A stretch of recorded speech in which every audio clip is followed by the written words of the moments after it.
Hello, everyone. This is the latest episode of Waiting Room with Andra Varga. I'm the CEO and founder of Dicom Lab, a medical technology company dealing with guided surgery and patient-specific services.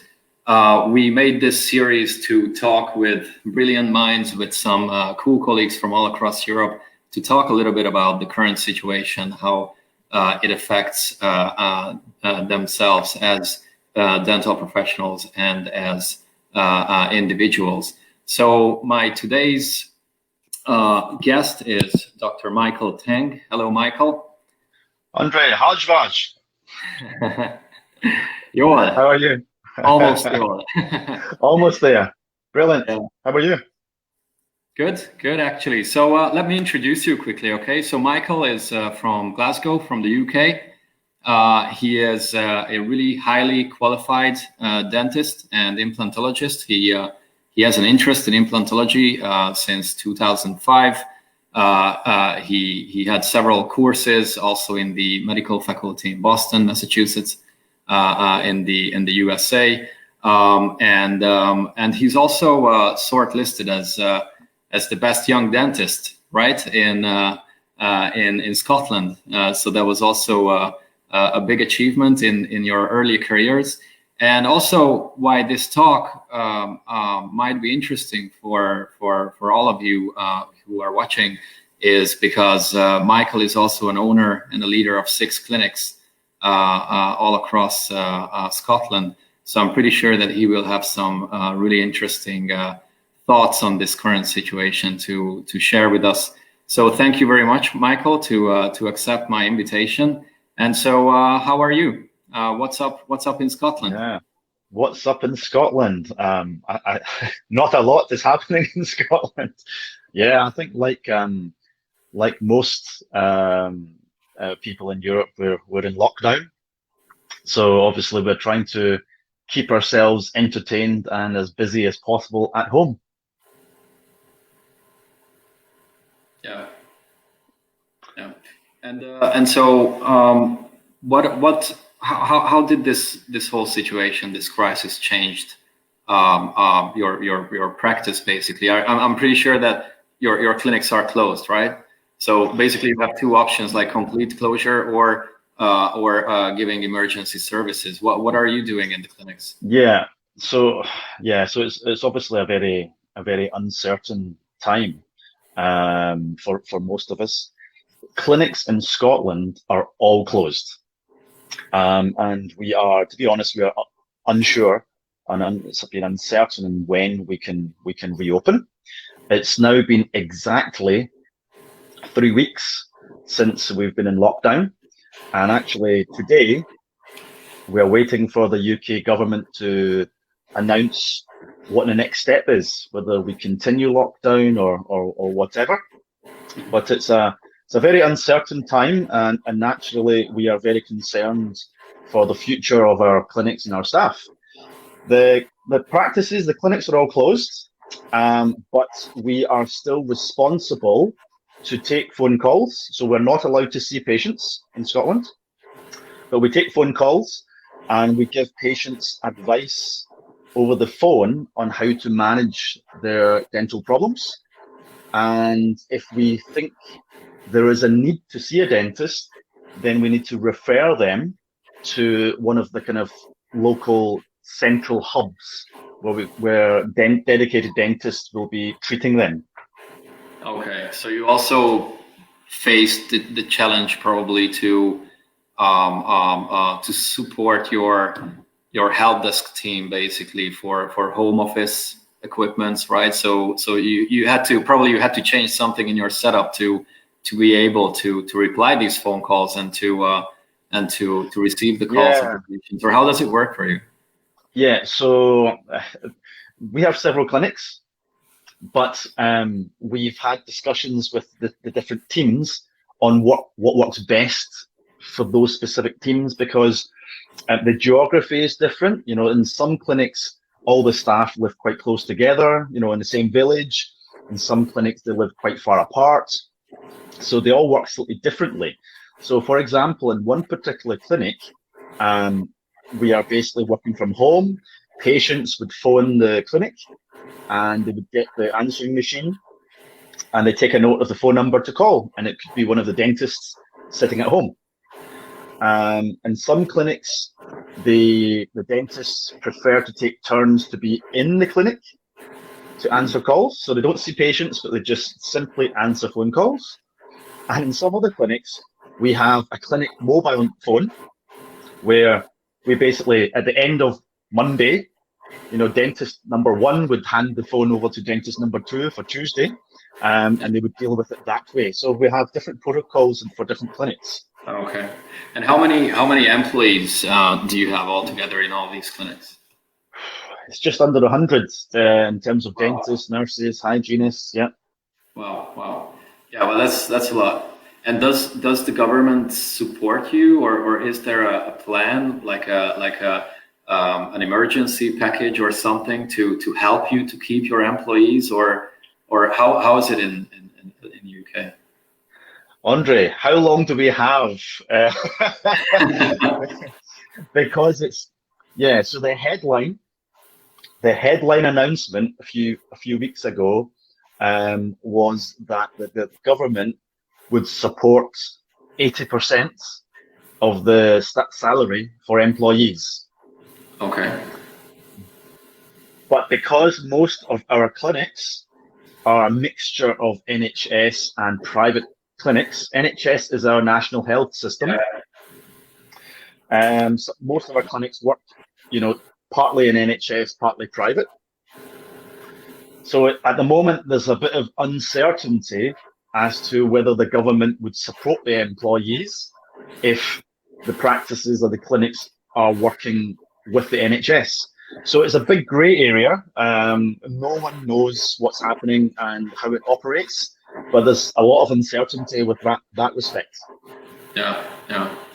And what do you think? I mean, probably everybody or everyone who has employees and who's in a responsible position now is trying to calculate, and it's a really hard mathematical problem to solve, because we have a lot of question marks, right? We don't know when this whole thing will end. So I think this gives us one of the worst feeling in this current situation as leaders. What's in your mind? Like, how do you see it? When will we reopen as clinics? What do you think? Right. I mean, to be honest, I think lockdown will be another at least 3 weeks. Then, of course, there's this balance, isn't there, between what the disease situation is like, but also what the economy is like.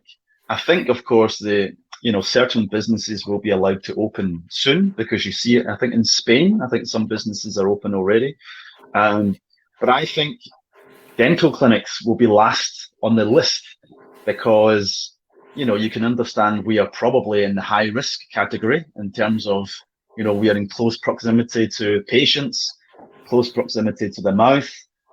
So I think it could be many months before we are able to operate, back to the way we used to. And I also think personal protective equipment, etc., the protocols and the standards which we are required to operate normally, I think that will change. I think it will be different. And I think there may be requirements, possibly, I'm guessing, in the future, where we may need air purification systems, systems to clean the air, etc., to allow us to operate, with aerosols and things. So I think there'll be lots of change. So you're also planning at your own clinics to make these changes, right? Or to improve some of these safety equipments. I think mentally I'm geared up for those changes. I haven't done anything yet to make those changes, because obviously we don't know what's happening. But as I said, in my head, I think that's coming. Yeah. And what do you think about when we will restart? I was talking with many colleagues, of course, all of us, and the way how I see it or what I feel from these conversations, there's kind of like a mixture of thoughts. one part of our colleagues are saying that probably there will be a rush from patients, after we open up. The other part of our colleagues are afraid that they will lose a lot of patients because of the economical crisis part of the whole situation. So what's your opinion on that? That's a difficult one, isn't it? Yeah, it is. I think at the end of the day, dental care is a necessity. So I think there will be a proportion of patients that, you wouldn't lose patients. So they will still need care. They will still need repairs, maintenance, etc., etc. What I am slightly concerned about is the treatments, the higher end treatments, perhaps, that some patients, electively want to do, such as the more cosmetic things, the adult orthodontics, and dare I say, maybe even dental implants that patients might want to choose to delay, or not want to do at all. It all comes to finances, isn't it, as well? Yeah, it is, and this has also several aspects. Like, for example, also now, or like 3 months ago, dental implantology as a treatment is considered to be quite an expensive treatment. So not everybody, not all part of the society was able to afford it, right? So the question is also, like, will the part of the society who was able to pay for it a couple of months ago is highly affected, economically speaking, from this crisis or not? So how crisis sensitive is dental implantology and cosmetic dentistry? That's the big question. Yeah, that is the big question. I mean, back in 2008, when we had the recession back then, I don't know how it affected you guys, but certainly dentistry, in my opinion, wasn't affected that much. We didn't feel it at that time. At that time, I only had one clinic, so it wasn't a big issue back then. But if you watch the news now and you kind of listen to some of those economic specialists, they say that this is obviously a lot worse. And it's not just. But this time the issue is, it's not just finances. This time there's a little bit of fear. Even if you had the money for implants, some people might think, I don't really want to go to a clinic. I don't want to, is it clean? Is it okay? Will I catch something? So there's all of that playing in people's minds that I think could have an impact. Yeah, I think you have a great point here, because I also believe that this crisis now is much worse, mainly not only because probably the economical impact will be greater than 10 years ago or 12 years ago, but also because of what you said, the psychological part of it, and the mindset of the people. Will they really want to go to a clinic? So that will be also a big question. But who knows? Maybe clinics who are really working that way, who are always focusing on hygiene, on cleanness, on safety equipment. Probably they will even slightly win from this situation when this settles. Who knows? Yeah, that's right. I mean, it is also an opportunity for us to, have a think about lots of things, because certainly for me, for the past 3 weeks, on a business level, there's been a lot of reflection, a lot of thinking, a lot of analysis. Naturally, I've been looking at, how are the businesses going to survive? How are the clinics going to survive? Look at the cash flow. What do we rely on? What kinds of treatments?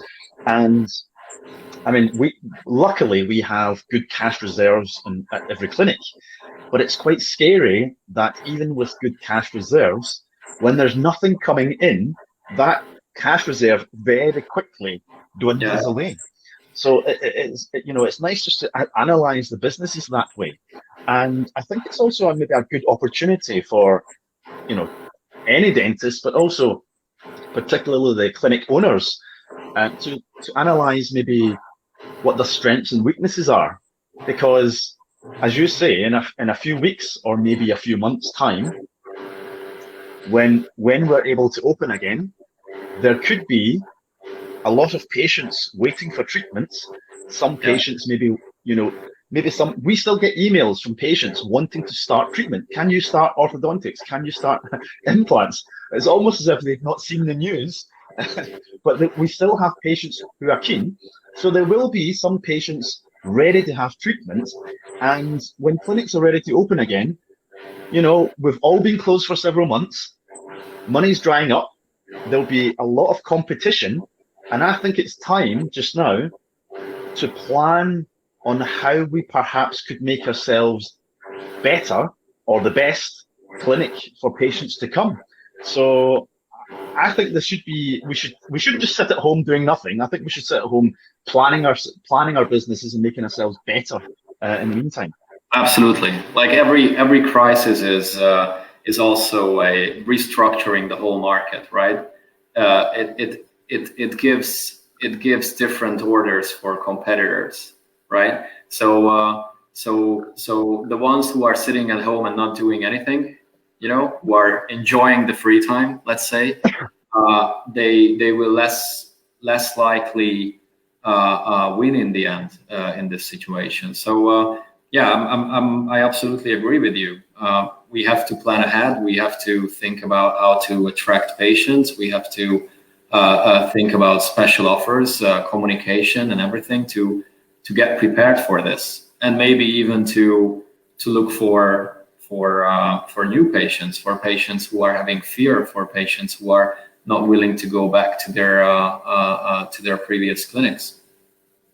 That's right. I mean, one of the things is that I don't know what it's like in Hungary, but certainly in the UK, there's been a lot of growth, for example, in things like digital dentistry.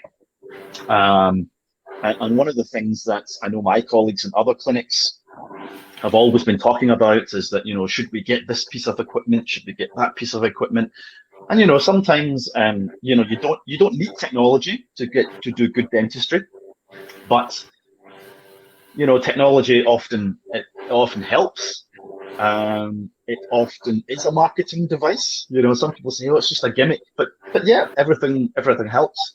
I think this is a good time to do things like this, is to get into things like digital dentistry. If you don't have an intraoral scanner, then maybe this is time to stand out of the crowd. Make yourself be a bit more advanced. Market that to patients. Do all the digital smiles and things like that. I think that all of these things will help.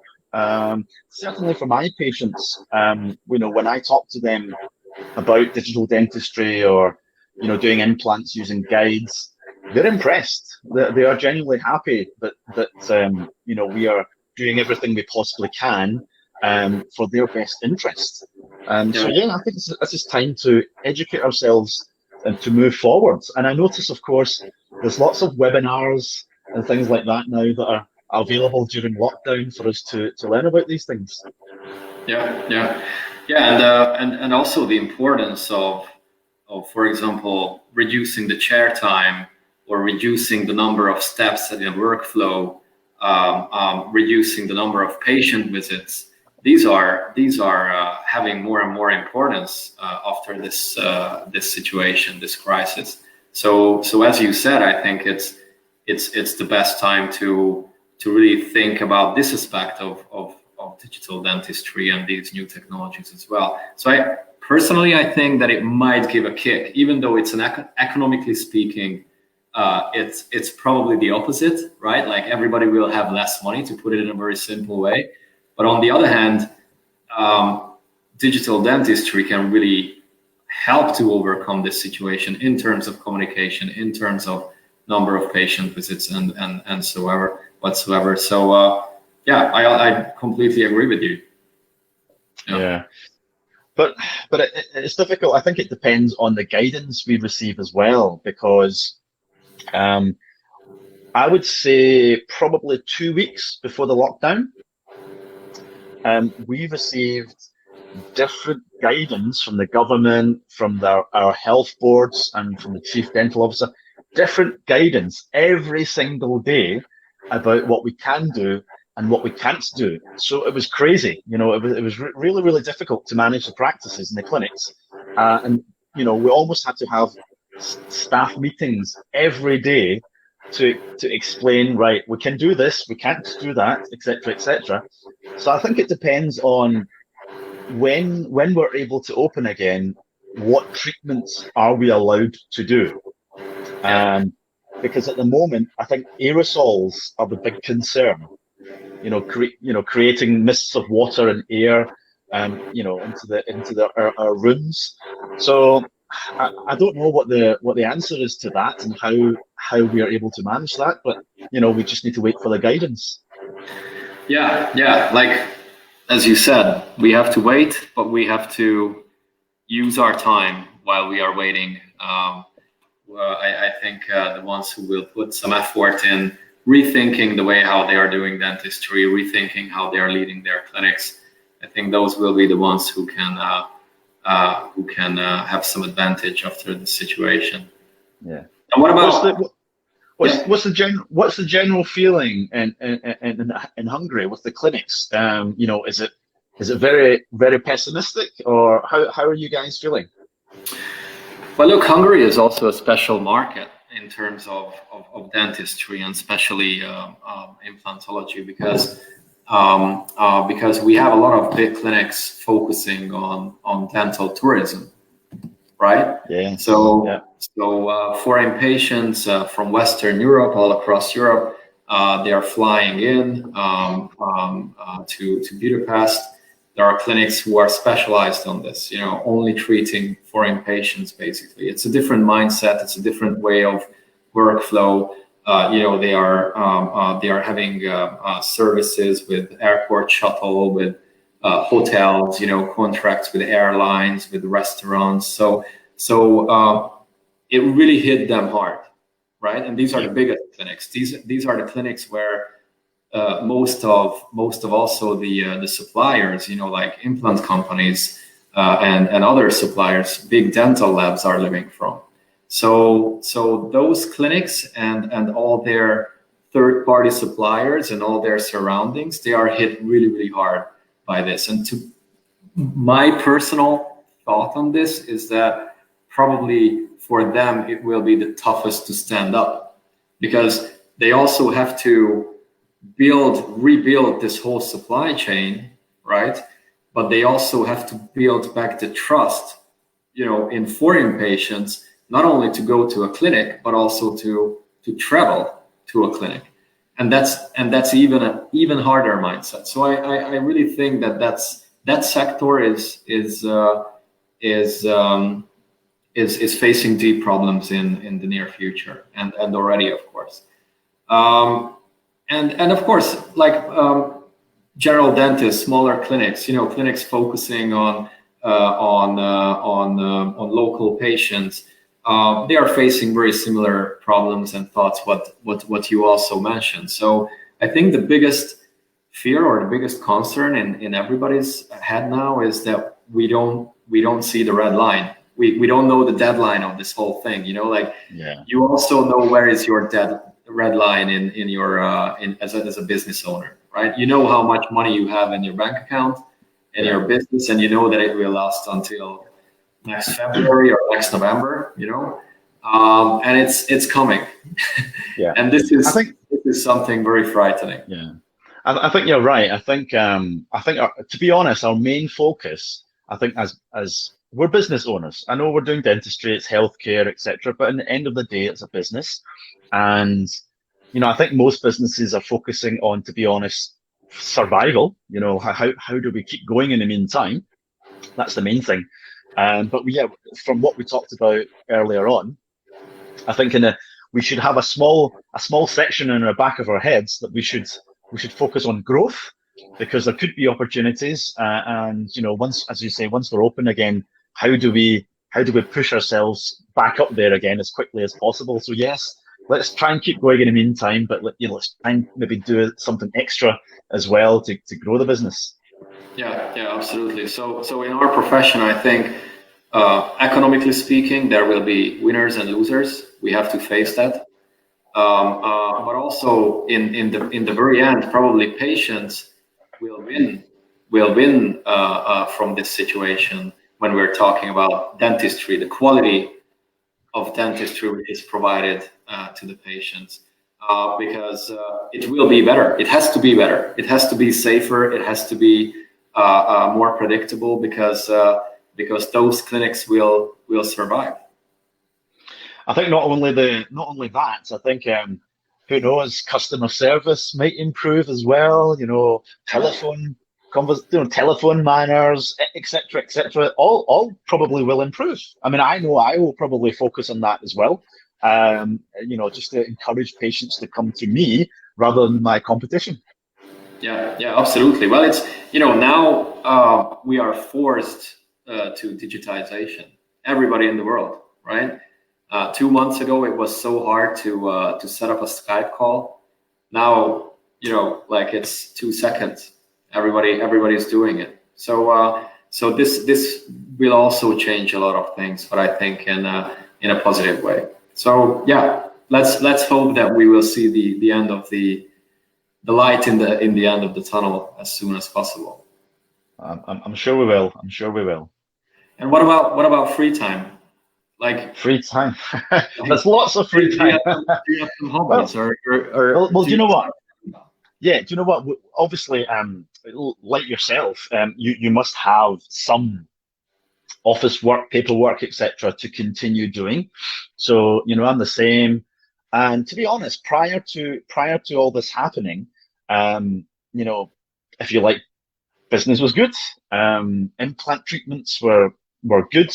There was more and more uptake, and there was a backlog of patient reports and patient consent forms to write up. So it's given me an opportunity to catch up with these things. I'm pacing myself because I know there's a long time to go. So I don't want to do it all in one day or a few days. So I've been doing a little bit at a time, but also, as you say, in this, trying to make the most of spare time. So more time with family, and it's crazy how you actually now sit down and realize how little time I was spending with my family, because I work long hours when it's busy. I'll end up seeing more and more patients. I see them after hours, etc. And now you sit down and you think, actually, yeah, I didn't actually spend that much time with family. So it's been good. That's been a positive. Spending time with the kids and the wife, etc. But I also like going to the gym. So luckily, I have a home gym, which normally, to be honest, I would spend, I would go into the gym 5 days a week. Recently, it's been a morning session and an evening session, just to kill the time. So it's been good. It's actually been a healthy lifestyle. It's been good. Yeah, it is. I feel it on myself. I'm doing more sport. I'm spending more time with family. Even though I have a lot of work. We have software developers, and so this company, we continued working. We're not treating patients, so our lockdown is different to a clinic's lockdown. But somehow this whole home office environment and this whole situation is like, my travels are. I don't travel, of course. Nobody travels, and so I'm always at home, and I'm not having those weekly 1, 2, 3 days away from home, and this gives me such a peaceful mindset. Somehow, it's amazing how much time we spend with travels, and looking at today's technology, how many of these travels are completely unnecessary. Like That's right. flying to Belgium for a 3-hour conversation. Why didn't we have a chat on Zoom? Like it's just so easy. That's right. Yeah. We will change. We will change. And hopefully we will change positively. Let's work on that. Let's hope that. No doubt about it. Yep, that will happen. Yeah. Hey, Michael, thank you very much for your time and for accepting my invitation. It was a great Thanks for having me. It was a great pleasure to talk with you. And I really wish you and your family luck and health. And good luck also with the clinics, with all the clinics and with the employees. I'm really cheering for you guys. Okay, that you also survive and bring the best out of it. Yeah. Well, likewise, we'll obviously we'll be in touch and we'll keep working together. Absolutely. Thank you very much, Michael. And for all the others, thanks for watching today's waiting room. In tomorrow's episode, we're also coming back with a really interesting chat. So stay tuned. See you tomorrow at lunchtime. See you guys.